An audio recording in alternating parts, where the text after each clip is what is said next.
Welcome to the Law Firm Growth Podcast, where we share the latest tips, tactics, and strategies for scaling your practice from the top experts in the world of growing law firms. Are you ready to take your practice to the next level? Let's get started.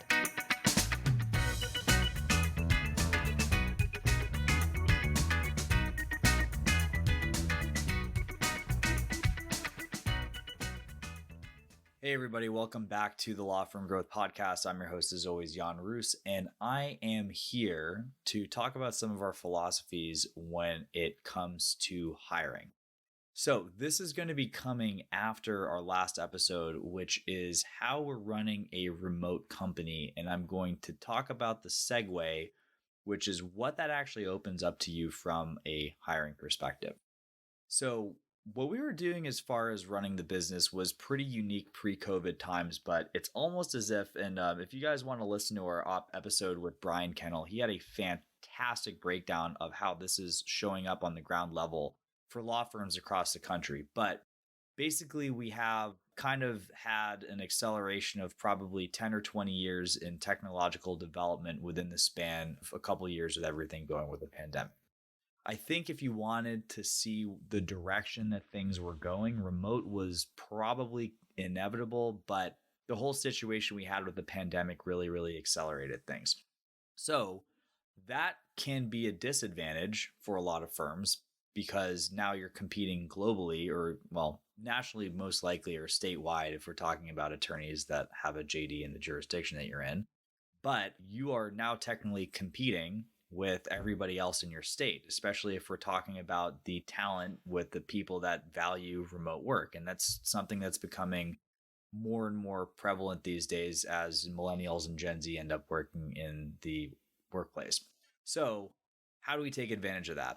And that is to bring the fight right back to them. So if you are competing against firms that are statewide or nationwide, depending what kind of law you practice, you should be able to hire statewide or nationwide. And all this stuff boils down to basic economics at the end of the day. So I don't necessarily want to talk about abundance in this situation, but I do want to talk about avoiding scarcity. And I think a big part of what has been kind of flipped over on the law firm model is that if you had a situation where you were one of few employers in a certain geographic area and you had a newly minted JD that wanted to move for, where their spouse wanted to live or where their family lived or who named it, you had a lot of pressure, and that pressure has gone away with the opportunity for remote work. So similarly, you don't want to be beholden to a very small crop of people. And when you have the situation where we're not able to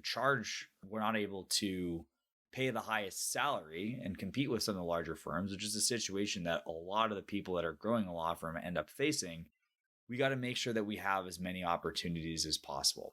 Another story that I kind of want to bring into here is kind of an interesting perspective. And they were talking about, I forget where I heard this, but when you look at the crop of kids that ends up graduating from Harvard on a given year, they're obviously very talented people, but basically they're able to select that group of kids from an enormous pool.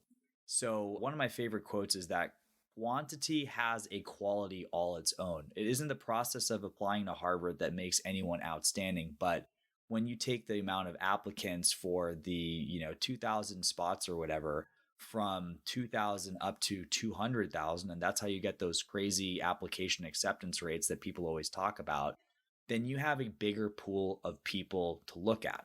So provided that you're interested in running remote business, and again, you have to be super careful. Obviously, if there's things that are required for somebody that has passed the bar in your state to do, you're limited to that state, or at least somebody who's passed the bar in that state. If you need somebody who's going to be going to court for you or doing stuff that's physical, filing paperwork, that kind of thing. And again, I don't think you should be filing paperwork, but maybe going to court, for example, then obviously you're not going to be hiring somebody in Alaska or the Philippines, right?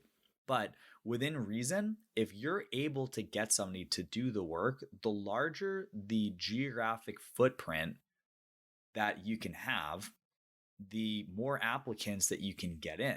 And the more applicants that you can get in, it's not that process is going to make anyone that comes into your hiring funnel, so to speak, better, but it's more likely that you're going to have an extremely high quality person come through that.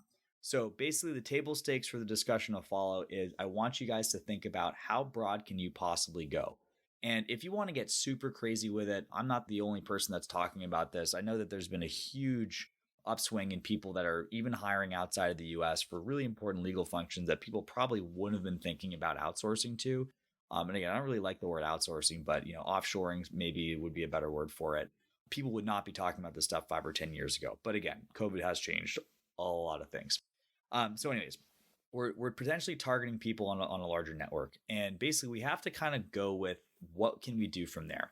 I think about everything in terms of advertising, which probably shouldn't come as a surprise. But when we talk about the actual job posting, if you have a well-written job posting, the ability to get way more clients, or sorry, the ability to get far more applicants is a lot more likely. So we used to do a lot of hiring, and we've actually kind of switched where we end up doing these recently, but we used to have these job postings on Indeed, and we really took a lot of effort into making sure that the message in the offer was super, super compelling.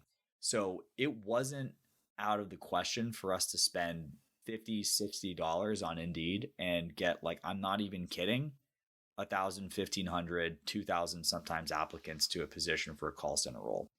These days, we're doing a lot more advertising directly on Facebook, but we're able to get a really, really crazy pull in terms of like the ads that we're doing. We're getting applications for 50 cents. So we can run an ad for 20, 50 bucks a day, get a couple hundred applicants, no problem.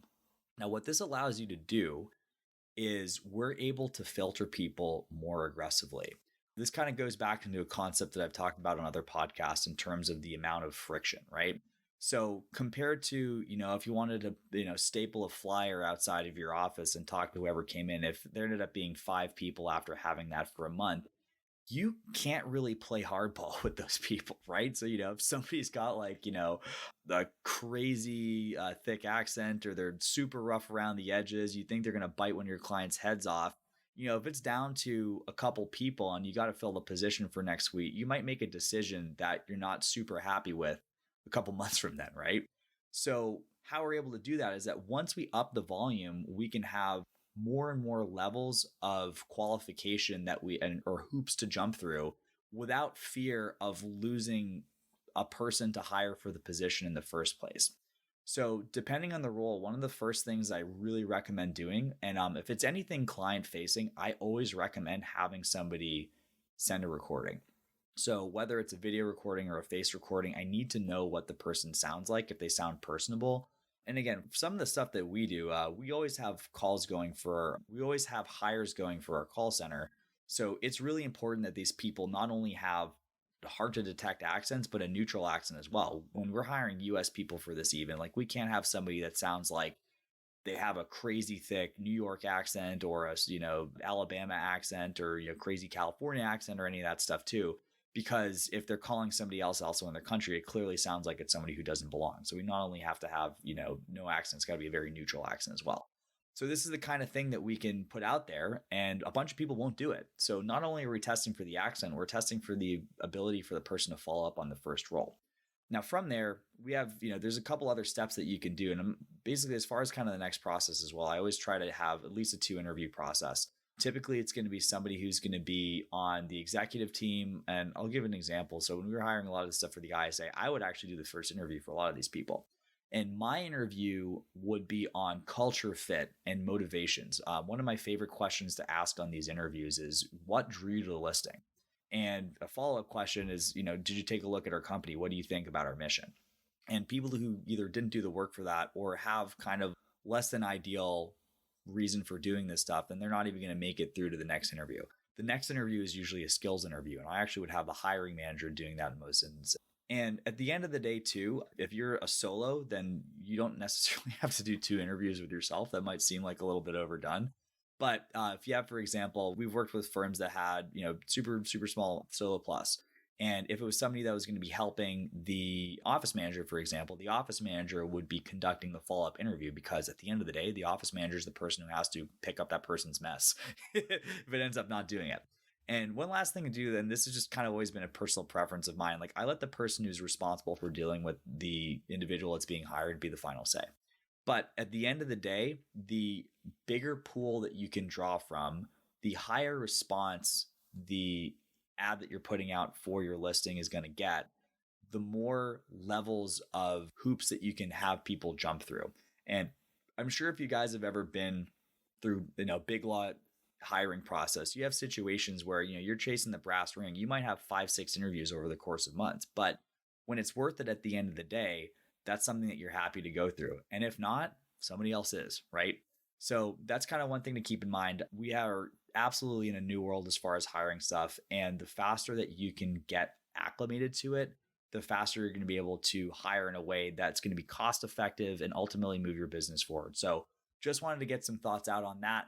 I'm Jan Roos, and I will see you guys next Tuesday at 8 a.m. Eastern on the Law Firm Growth Podcast.